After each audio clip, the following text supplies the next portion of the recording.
नमस्कार साथियों, मैं गुड्डू चौधरी आपका स्वागत करती हूँ सरोकार एग्री इंस्टीट्यूट के डिजिटल प्लेटफॉर्म पर। जो चैनल पे नए हैं वो चैनल को सब्सक्राइब करें और बेल आइकन को प्रेस करें। जैसा कि कल हमने पढ़ा था समसूत्री कोशिका विभाजन, उसके बाद में आज हम पढ़ेंगे कोशिका द्रव्य का विभाजन। समसूत्री कोशिका विभाजन में जो मात्र कोशिका होती है उसी के समान जो पुत्री कोशिका होती है उसमें उसी के समान आनुवंशिक पदार्थ और आकृति होती है। उसके बाद आज हम पढ़ेंगे कोशिका द्रव्य विभाजन, साइटोकाइनेसिस।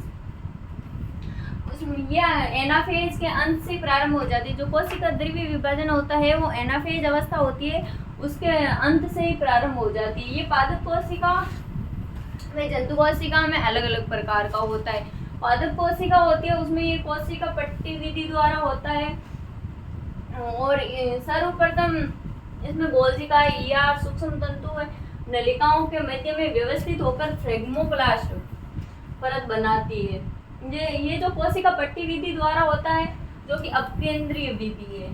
सर्वप्रथम इसमें गोल्जिका ईआर सूक्ष्म तंतु व नलिका मध्य में व्यवस्थित हो जाती है। जो कोशिका होती है उसके मध्य में ये व्यवस्थित होकर एक पट्टी का निर्माण करती है, मतलब फ्रेगमोप्लास्ट परत होती है उसका निर्माण करती है। ये फ्रेगमोप्लास्ट परत होती है, इसमें कैल्शियम और मैग्नीशियम के पेक्टेट के जमाव के कारण कोशिका पट्टिका बनती है और इसी के बाद में ये आगे चलकर मध्य पट्टिका कहलाती है। जैसे कि ये कोशिका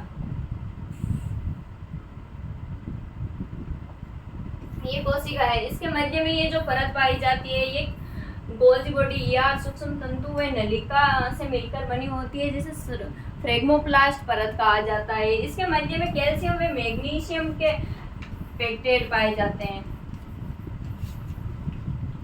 और ये आगे चलकर मध्य पट्टिका का निर्माण करती है, जिससे कि कोशिका द्रव्य होता है उसको दो भागों में बांट देती है। केंद्र का विभाजन तो इससे पहले हो गया था और उसके बाद में कोशिका द्रव्य विभाजन होता है, जिससे कि एक कोशिका से दो पुत्री कोशिकाओं का निर्माण हो सके।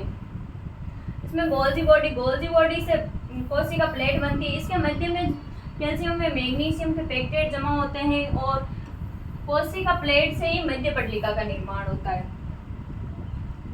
इसके बाद में जंतु कोशिका में कोशिका द्रव्य विभाजन। पादप कोशिका में तो कोशिका द्रव्य विभाजन मध्य पट्टिका विधि से होता है और जंतुओं में कोशिका विभाजन खांच विधि से होता है, संकुचन विधि भी बोलते हैं इसको, जो कि एक अभिकेंद्रीय विधि है और पादपों में अपकेंद्रीय विधि से होता है।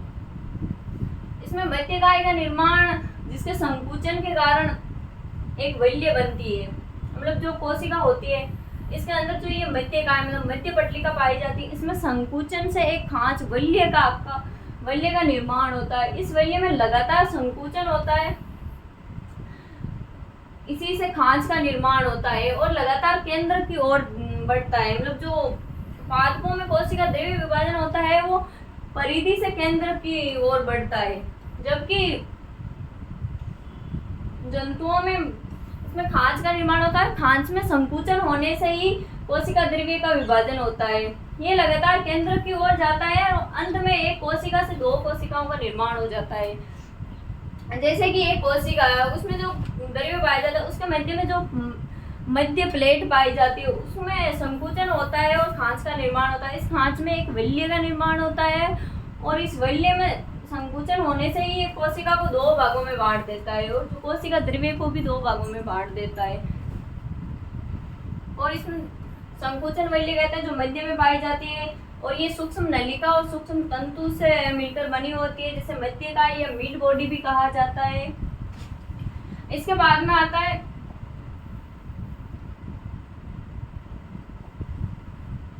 क्रिप्टोमाइटोसिस और एंडोमाइटोसिस।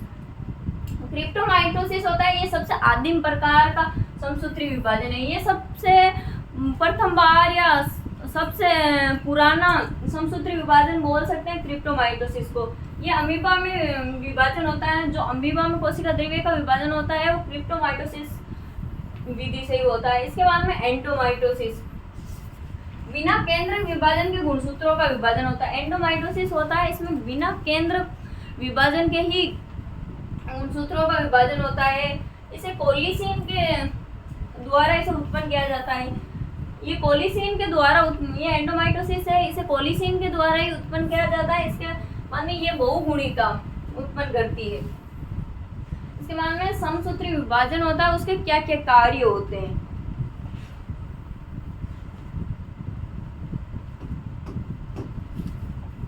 समसूत्री विभाजन के कार्य, शरीर की वृद्धि का करना, मतलब समसूत्री विभाजन अगर कोशिकाओं में विभाजन होगा, मात्र कोशिका के समान ही पुत्री कोशिका में आनुवंशिक पदार्थ गुणसूत्रों होते हैं, इसे समसूत्री विभाजन कहा जाता है। और शरीर की वृद्धि करना मतलब भ्रूण से वयस्क में बदलना।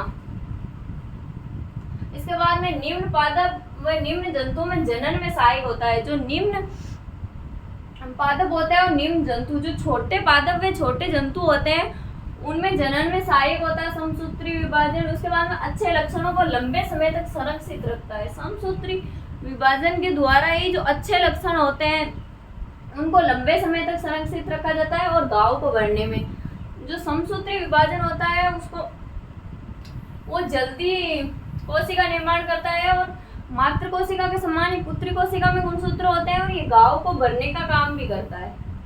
उसके बाद में सेकंड नंबर अर्धसूत्री कोशिका विभाजन, जिसे मियोसिस भी कहते हैं।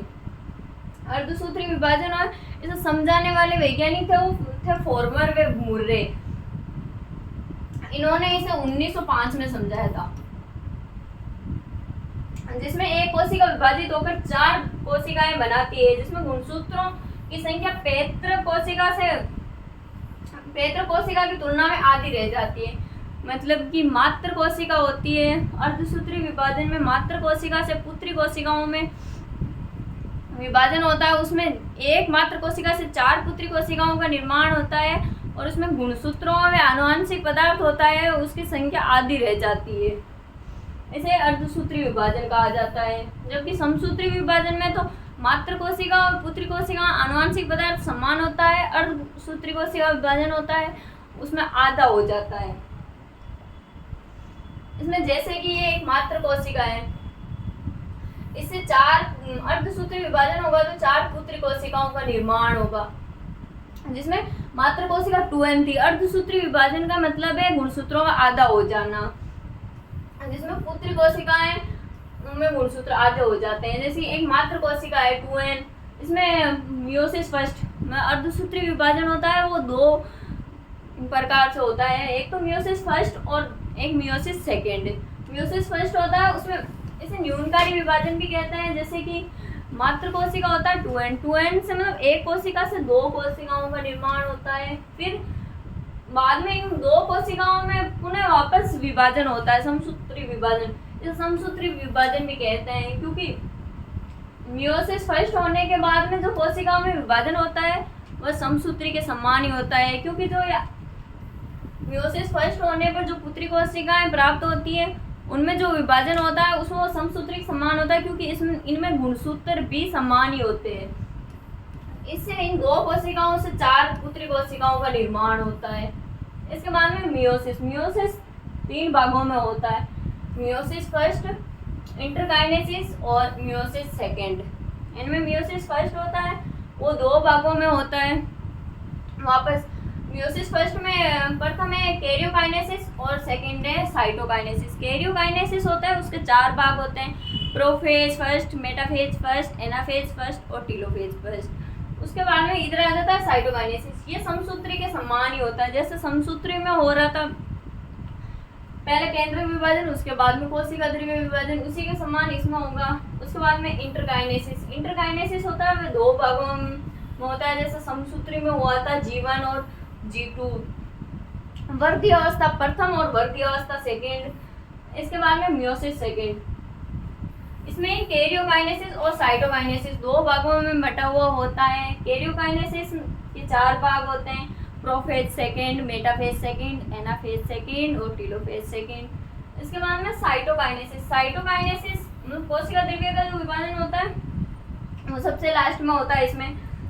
और ये जो कैरियोकाइनेसिस होता है मियोसिस सेकेंड में, ये भी समसूत्री के समान ही होता है, क्योंकि अर्धसूत्री विभाजन सेकेंड होता है, उसमें जो केंद्रक विभाजन होता है वो समसूत्री जैसा होता है। इसमें गुणसूत्रों की जो संख्या होती है वो मात्र कोशिका के समान ही होती है। इसके बाद में मियोसिस फर्स्ट का पहला कैरियोकाइनेसिस, इसमें प्रोफेज फर्स्ट।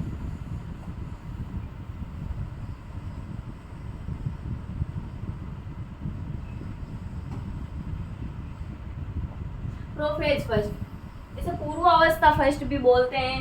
इसकी 5 उप अवस्थाएं होती है, लेप्टोटीन, जाइगोटीन, पेकाइटीन, डिप्लोटीन और डाइकाइनेसिस। मतलब लेप्टोटीन तनुपट, जाइगोटीन युग्मपट, पेकाइटीन स्थूलपट, डिप्लोटीन द्विपट और डाइकाइनेसिस पारगतिकर्मी।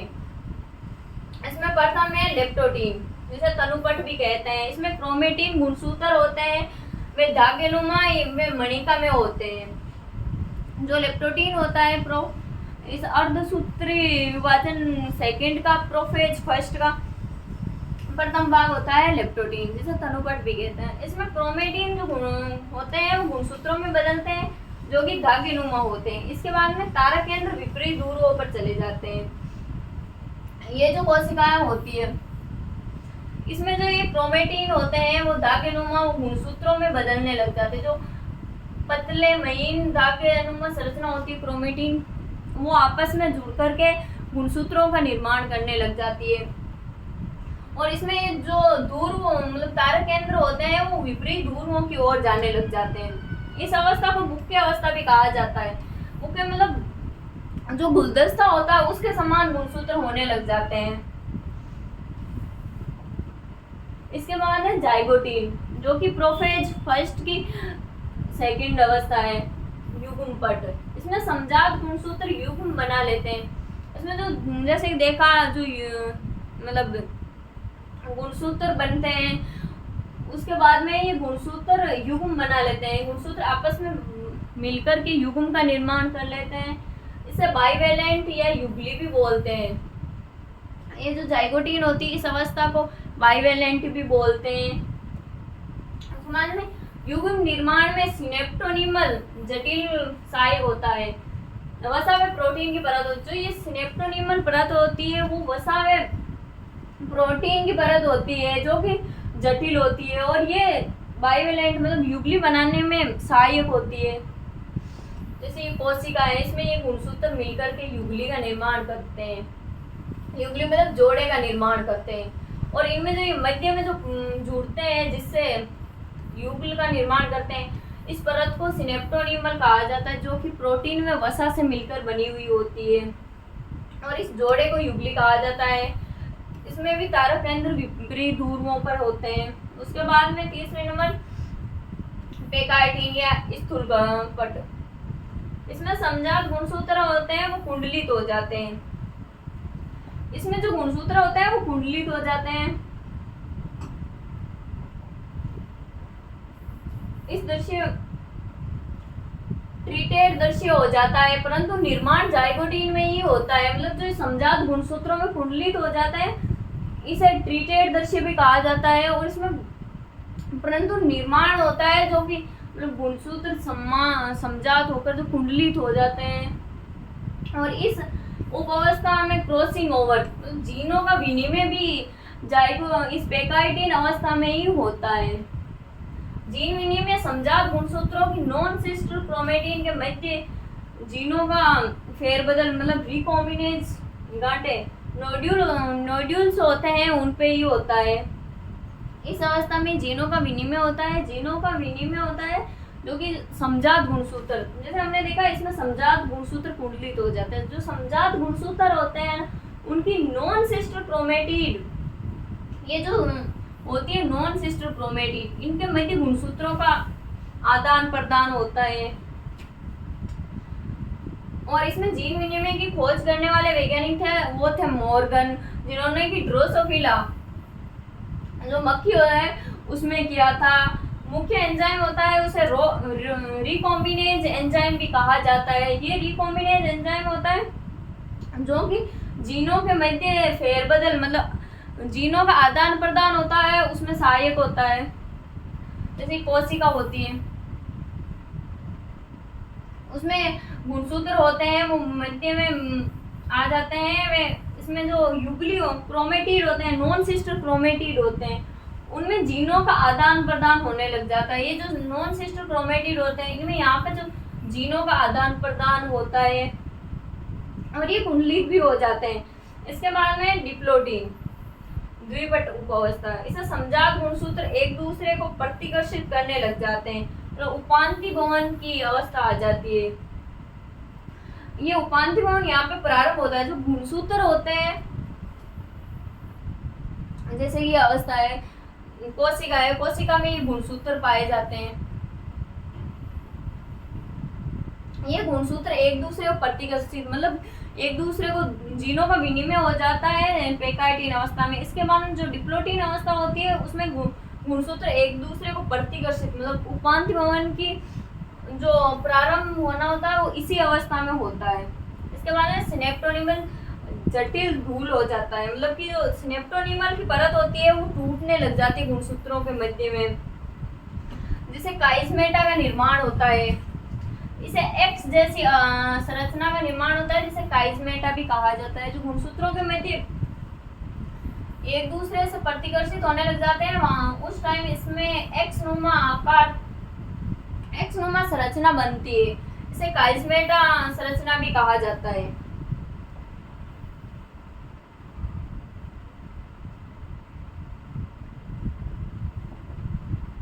इसके बाद में डाइकाइनेसिस, डाइकाइनेसिस इसे पारगतिकर्म भी कहा जाता है। गुणसूत्र होते हैं जो एक दूसरे से अलग हो जाते हैं। जैसे कि हमने देखा डिप्लोटिन अवस्था होती है उसमें उपांति भवन की स्थिति प्रारंभ हो जाती है। उसके बाद में गुणसूत्र जो डाइकाइनेसिस अवस्था होती है उसमें एक दूसरे से अलग हो जाते हैं, अर्थात उपांति भवन हो जाता है। जबकि डाइकाइनेसिस अवस्था में काइस्मेटा का निर्माण होता है। जो एक्सनोमा संरचना होती है उसे काइस्मेटा कहा जाता है, और उसके बाद में उपांति भवन वहाँ पे प्रारंभ होता है, और डाइकाइनेसिस होता है उसमें उपांति भवन हो जाता है। केंद्रक झिल्ली में केंद्रिका कोशिका होते हैं जो कि अदृश्य होने लग जाते हैं, मतलब विलुप्त होने लग जाते हैं। इसके बाद में मेटाफेज, जो कि म्योसिस फर्स्ट होती है उसकी सेकेंड अवस्था होती है। प्रोफेज के बाद मेटाफेज, मेटाफेज होती है, इसे मध्य अवस्था भी कहा जाता है। इसमें सभी गुणसूत्र जोड़े मध्य में व्यवस्थित हो जाते हैं। वे मेटाफेज प्लेट बनाते हैं। दो प्रकार के तर्कुतंतु बनते हैं इसमें ये जो गुणसूत्र होते हैं वो मध्य प्लेट में, मतलब मध्य में स्थित हो जाते हैं, जिससे कि मध्य प्लेट का निर्माण होता है। तो इसमें दो प्रकार के तंतु पाए जाते हैं। एक वे तंतु जो तारक केंद्र को गुणसूत्रों से जोड़ते हैं, और दूसरे तंतु जो मतलब तारक केंद्र को तारक केंद्र से जोड़ते हैं। उसके बाद में एनाफेज, एनाफेज अवस्था होती है, इसे पश्य अवस्था भी कहते हैं। यहाँ पे जो गुणसूत्र बिंदु होता है उसका विभाजन नहीं होता है, केवल समजात गुणसूत्रों का पृथक्करण होता है। यही कारण है कि मतलब अर्धसूत्री फर्स्ट में गुणसूत्रों की संख्या आधी रह जाती है, मतलब कि जो ये एनाफेज होती है यहाँ पे गुणसूत्र बिंदु का विभाजन नहीं होता है। जो गुणसूत्र बिंदु होता है उसका विभाजन नहीं होता है, केवल समजात गुणसूत्र पृथक्करण हो जाते हैं, मतलब जो समजात गुणसूत्र होते हैं वही अलग होते हैं। इसी वजह से अर्धसूत्री विभाजन में जो गुणसूत्रों की संख्या होती है वो आधी रह जाती है, जबकि समसूत्री कोशिका विभाजन होता है उसमें गुणसूत्रों की संख्या होती है वो मात्र कोशिका के समान ही रहती है। इसके बाद में तीसरे तर्कुतंतु का निर्माण होता है, जो ये मध्य में होता है अंतःक्षेत्रीय तर्कुतंतु। इसका निर्माण एनाफेज अवस्था में ही होता है। तारक केंद्र होते हैं, गुणसूत्रों के मध्य विभाजन होता है और एक तारक केंद्र की ओर प्रतिकर्षित होने लग जाते हैं, और इनके मध्य जो प्लेट का निर्माण, जो तर्कुतंतु का निर्माण होता है उसे अंतःक्षेत्रीय तर्कुतंतु कहा जाता है। गुणसूत्र विपरीत ध्रुवों की ओर गति करते हैं। इस अवस्था में ही गुणसूत्र होते हैं जो कि विपरीत ध्रुवों की ओर गति करते हैं। जबकि मेटाफेज अवस्था होती है उसमें गुणसूत्र होते हैं वो मध्य प्लेट पर व्यवस्थित होते हैं। उसके बाद में टेलोफेज फर्स्ट, इसे अंत्य अवस्था भी कहा जाता है। इसमें गुणसूत्र क्रोमेटिन धागों में बदल जाते हैं। जो गुणसूत्र क्रोमेटिन होते हैं वो पुनः धागों में बदल जाते हैं और केंद्रक झिल्ली केंद्रिका में कोशिकाएं होते हैं वो पुनः दिखने लग जाते हैं। इसके बाद में अर्धसूत्री के कार्य, अर्धसूत्री विभाजन होता है उसके क्या कार्य होते हैं। ये नए लक्षण उत्पन्न करता है मतलब जीन विनिमय के कारण, क्योंकि अर्धसूत्री विभाजन होता है उसमें जीन विनिमय होता है जो कि प्रोफेज फर्स्ट की पेकाइटिन अवस्था में होता है। और उसके बाद में युग्मक निर्माण में सहायक होता है, ये नए युग्मकों का निर्माण भी करता है। किसी जाति में गुणसूत्रों की संख्या को नियत बनाए रखना मतलब निषेचन भी सहायक है। जो कोई भी जाति होती है जैसे जंतु होते हैं उनमें जो गुणसूत्रों की संख्या एक नियत बनाए रखता है वो अर्धसूत्री विभाजन के कारण ही होता है। उसके बाद में असूत्री विभाजन, इसमें अर्धसूत्री विभाजन होता है उसमें दो प्रकार का होता है, मियोसिस फर्स्ट व मियोसिस सेकेंड। जो मियोसिस फर्स्ट होता है वो हमने देखा, उसके बाद में मियोसिस सेकेंड समसूत्री के विभाजन के जैसा ही होता है।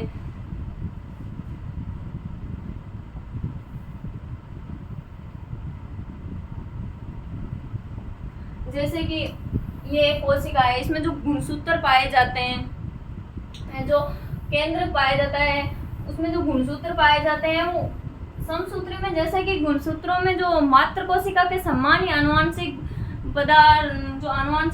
पदार्थ व डीएनए वगैरह उनका आधा होते थे तो वो मात्र कोशिका के समान ही पुत्री कोशिका में रहते थे। जबकि अर्धसूत्री विभाजन होता है जो प्रथम होता है उसमें आधा हो जाते हैं आनुवांशिक पदार्थ, और अर्धसूत्री सेकंड है वो समसूत्री के समान ही होता है। जैसे हमने देखा एक 2n कोशिका है उससे अर्धसूत्री विभाजन हुआ तो उसमें n कोशिका है, मतलब जो आनुवांशिक पदार्थ होता है वो आधा हो जाता है। इसके बाद में जो ये 2n कोशिका होती है इसका प्रथम मतलब अर्धसूत्री फर्स्ट होता है तो ये n कोशिकाओं का निर्माण करता है। इसके बाद में इसे न्यूनकारी विभाजन भी कहते हैं। और इसके बाद में जो वापस से विभाजन होता है इससे पुनः वापस n कोशिकाओं का निर्माण होता है। इसे समसूत्री के समान ही कहा जाता है, क्योंकि जिस प्रकार से समसूत्री विभाजन होता है उसमें गुणसूत्रों की संख्या मात्र कोशिका के समान रहती है, उसी प्रकार जो अर्धसूत्री विभाजन सेकंड होता है उसमें ही जो गुणसूत्रों की संख्या रहती है वो पुत्री कोशिकाओं में समान रहती है।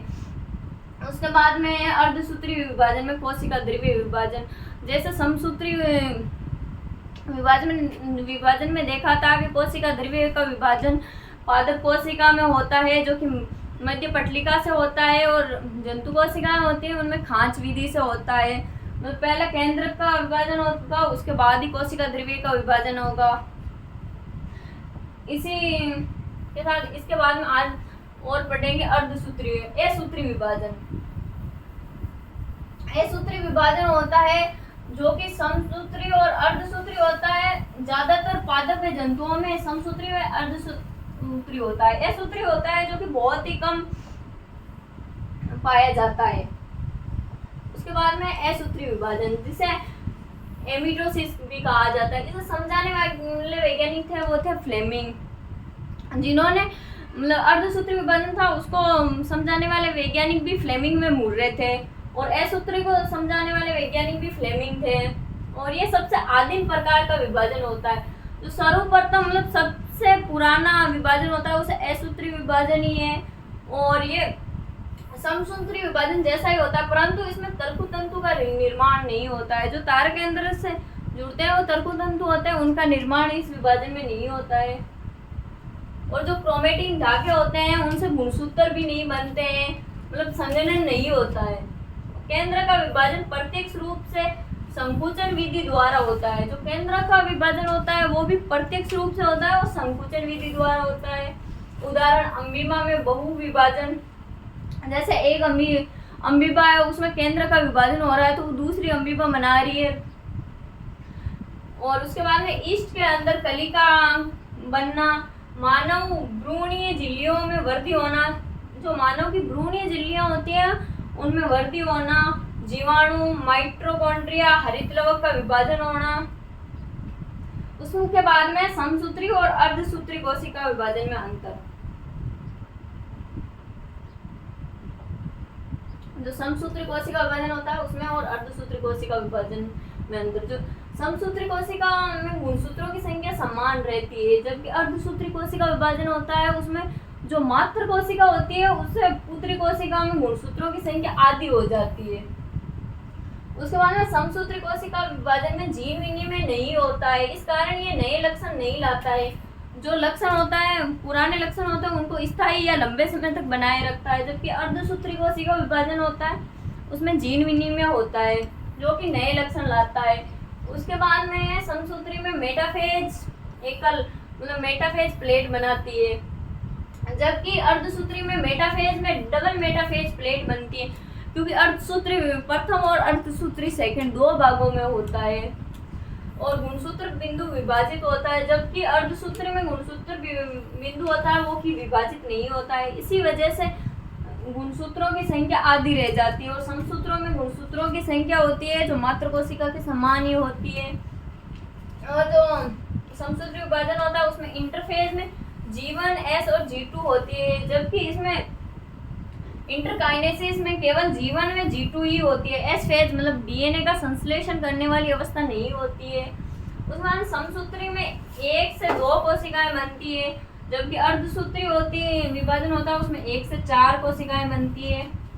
समसूत्री कोशिका विभाजन होता है उसे सरल कोशिका विभाजन कहा जाता है, जबकि अर्धसूत्री जो कोशिका विभाजन होता है उसे जटिल कोशिका विभाजन भी कहा जाता है, क्योंकि जो समसूत्री होता है उसमें प्रोफेज होती है वो साधारण मतलब समय सरल विधि से होती है, और अर्धसूत्री में जो प्रोफेज अवस्था मतलब अर्धसूत्री फर्स्ट की जो प्रोफेज अवस्था होती है उसकी 5 उप अवस्थाएं होती है, इसलिए इसे जटिल अवस्था भी कहा जाता है।